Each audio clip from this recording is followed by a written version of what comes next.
Hello friends, welcome to Archana's delicious recipes. நம்ம வீடியோவில் இன்றைக்கி என்ன பார்க்க போகிறோன்னா மஷ்ரூம் பெப்பர் ஃப்ரை எப்படி செய்யலான்றதை பார்க்கலாம். இதை சாம்பார் சாதம் கூட வச்சு சாப்பிட்டோம்னா அவ்வளோ டேஸ்ட்டாக இருக்கும். இது செய்யறதுமே ரொம்ப ஈஸி தான். வாங்க எப்படி செய்யறதுன்னு பார்க்கலாம். வீடியோக்குள்ளே போகிறதுக்கு முன்னாடி ஃபர்ஸ்ட் டைம் நம்மளோட சேனலை பார்க்குற ஃப்ரெண்ட்ஸாக இருந்தால் மறக்காமல் சப்ஸ்கிரைப் பண்ணிக்கோங்க. பக்கத்தில் உள்ள பெல் ஐக்கானையும் ப்ரெஸ் பண்ணிக்கோங்க. வாங்க வீடியோக்குள்ளே போகலாம். நம்ம இன்னைக்கு மஷ்ரூம் ஃப்ரைக்காக 1/4 கிலோ அளவு காளான் எடுத்து வச்சுருக்கிறோம். அந்த காளானை க்ளீன் பண்ணுறதுக்காக கொஞ்சமாக கோதுமை மாவு எடுத்து வச்சுருக்கோம். காளானை கோதுமை மாவில் வச்சு க்ளீன் பண்ணும் பொழுது நமக்கு ஈஸியாக மேலே உள்ள லேயர் எல்லாமே க்ளீன் ஆயிரும்.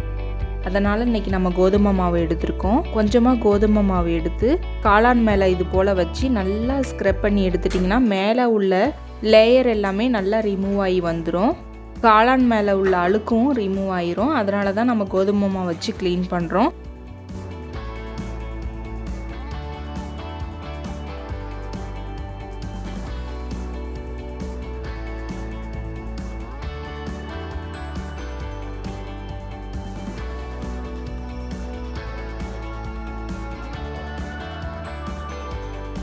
எல்லா காளானையும் இது போல் வச்சு க்ளீன் பண்ணி எடுத்துக்கலாம்.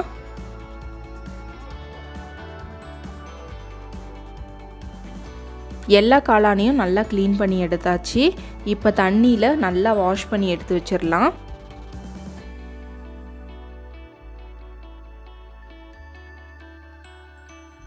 நல்லா வாஷ் பண்ணதுக்கப்புறம் நம்ம இப்போ கட் பண்ணிக்கலாம்.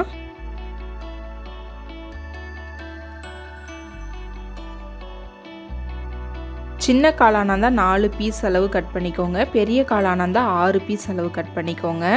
காளான் பெப்பர் ஃப்ரைக்கு சின்ன சின்ன பீஸாக கட் பண்ணிங்கன்னா நல்லாயிருக்கும்.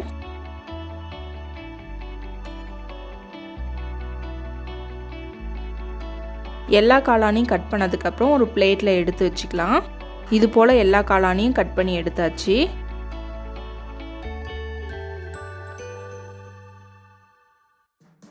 இப்போ வெங்காயத்தையும் கட் பண்ணி எடுத்துக்கலாம். அதுக்கு ஒரு மீடியம் சைஸில் ஒரு பெரிய வெங்காயத்தை எடுத்து இது போல் சின்னதாக கட் பண்ணி எடுத்து வச்சுக்கலாம்.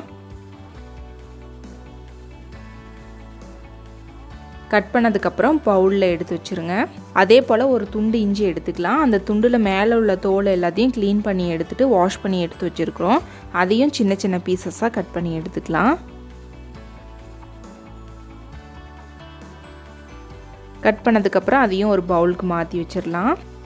இப்போது 5லேருந்து 7 பல் பூண்டை உளிச்சு எடுத்து வச்சுருக்கிறோம். அதையும் சின்னதாக கட் பண்ணிக்கலாம்.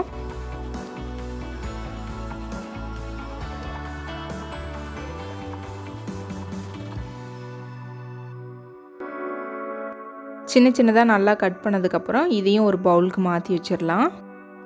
இப்போது மஷ்ரூம் பெப்பர் ஃப்ரை செய்ய ஆரம்பிச்சிடலாம்.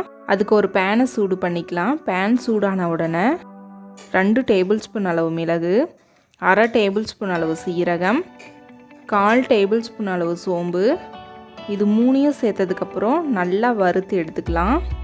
இது நல்லா வறுபட்ட உடனே மிக்ஸி ஜாருக்கு மாற்றிட்டு தண்ணி எதுவும் சேர்க்காம பவுடர் மாதிரி அரைச்சி வச்சுக்கலாம்.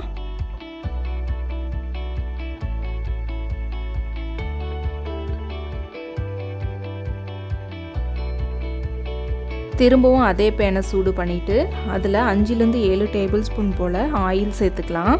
இந்த மஷ்ரூம் வறுவலுக்கு கொஞ்சம் அதிகமான ஆயில் சேர்த்தோம்னா டேஸ்ட் நல்லாயிருக்கும். ஆயில் சூடான உடனே நம்ம கட் பண்ணி எடுத்து வச்சுருந்த பெரிய வெங்காயத்தை சேர்த்துக்கலாம். இதுக்கு சின்ன வெங்காயம் சேர்த்து செஞ்சோம்னா இன்னும் டேஸ்ட் அதிகமாக இருக்கும். சின்ன வெங்காயம் இல்லாதனால நம்ம பெரிய வெங்காயம் சேர்த்துருக்கோம். சேர்த்துட்டு இதை நல்லா வதக்கி விட்டுருங்க. பாதி அளவு வதங்கின உடனே நம்ம கட் பண்ணி எடுத்து வச்சுருக்கிற இஞ்சி பூண்டு இது 2யும் சேர்த்துக்கலாம். இது எல்லாத்தையும் நல்லா கோல்டன் ப்ரௌன் வர வரைக்கும் ஃப்ரை பண்ணி எடுத்துக்கலாம். இப்போது வெங்காயம், இஞ்சி பூண்டு இது 3ம் சேர்ந்து நல்லா கோல்டன் ப்ரௌன் வர வரைக்கும் வதங்கி வந்துருச்சு. இப்போ நம்ம கட் பண்ணி எடுத்து வச்சுருக்கிற மஷ்ரூமை சேர்த்துக்கலாம். சேர்த்துட்டு இது 1 நிமிஷம் போல் நல்லா இது போல் ஃப்ரை பண்ணி எடுத்துக்கோங்க. 1 நிமிஷம் நல்லா ஃப்ரை பண்ணி விட்டாச்சு. இப்போது 1/2 டேபிள் ஸ்பூன் அளவு உப்பு சேர்த்துக்கலாம். உப்பு சேர்த்துட்டு நல்லா கலந்து விடுங்க. கலந்து விடும் பொழுது நமக்கு மஷ்ரூம்லேருந்து தண்ணியெலாம் வர ஆரம்பிக்கும். இந்த ஸ்டேஜில் நம்ம மூடி வச்சு 5 நிமிஷம் போல் நல்லா குக் பண்ணி எடுத்துக்கலாம். இதுக்கு தண்ணி எதுவும் சேர்க்க வேணாம், அந்த மஷ்ரூம்லேருந்து வர தண்ணியே போதுமானதாக இருக்கும்.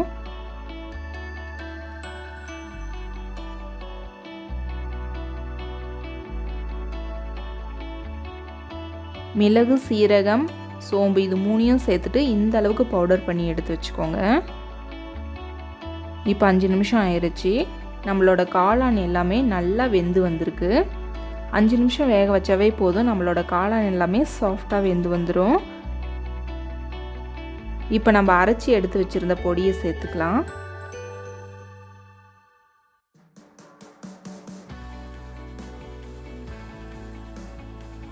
சேர்த்ததுக்கப்புறம் இதை நல்லா ஃப்ரை பண்ணி விட்டுருங்க. கூடவே கொஞ்சமாக பெப்பர் பொடியை சேர்த்துக்கலாம். இது தனியாக அரைச்சி வச்சுருந்த பெப்பர் பொடி. நம்ம இன்றைக்கி மிளகாய் தூள், பச்சை மிளகாய் எதுவுமே சேர்க்கல, அதனால் 1 டேபிள் ஸ்பூன் அளவு பெப்பர் பொடியை எக்ஸ்ட்ராவாக நம்ம சேர்க்குறோம். சேர்த்துட்டு இது போல் ஒரு டைம் கலந்து விட்டுருங்க.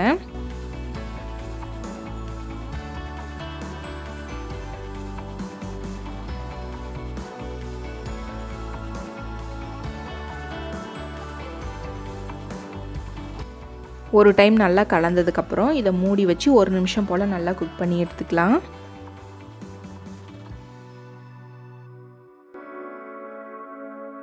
ஒரு நிமிஷத்துக்கு அப்புறம் ஓப்பன் பண்ணி பார்க்கலாம். நம்மளோட மஷ்ரூம் பெப்பர் ஃப்ரை எல்லாமே சூப்பராக ரெடியாகி வந்துருச்சு.